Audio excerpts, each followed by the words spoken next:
नमस्कार दोस्तों, स्वागत है आपका आज के पॉडकास्ट में।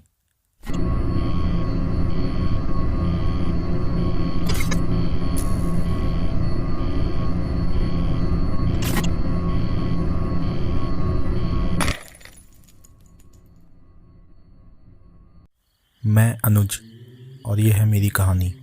ये बात तब की है जब कुछ साल पहले हम नवी मुंबई में एक नए किराए के अपार्टमेंट में चले गए थे। यह एक 1+1 अपार्टमेंट था, जिसका मतलब था कि हमारा लिविंग रूम और किचन ग्राउंड, बेडरूम और बाथरूम पहली मंजिल पर एक सीढ़ी के बीच में था।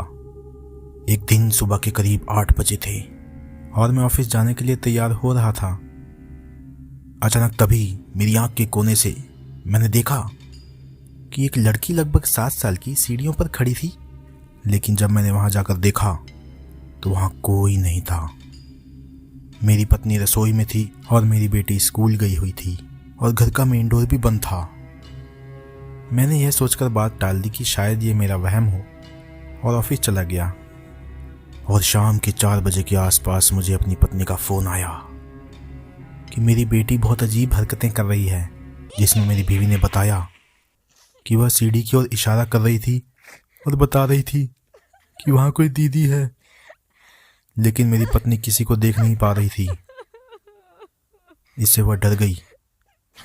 मैंने उससे कहा कि वह अपार्टमेंट में ताला लगाकर हमारी बेटी के साथ उसके दोस्त के घर जाए। ऑफिस से घर वापस आने के बाद मैंने घर का दरवाज़ा खोला और सब जगह चेक किया।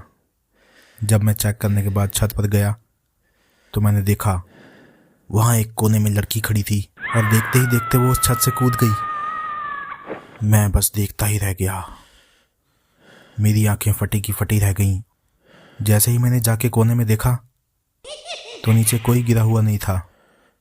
मेरी हालत खराब हो रही थी। मैं फटाफट घर से बाहर भागा और पंडित जी को बुला के पूजा पाठ करवाया। और उसके बाद हमने उस लड़की को फिर कभी नहीं देखा।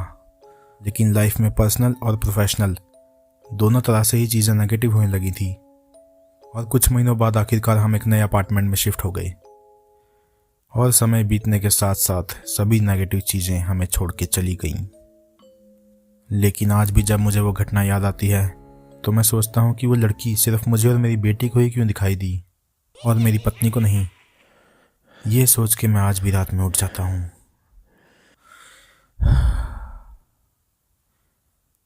तो ये थी मेरी कहानी।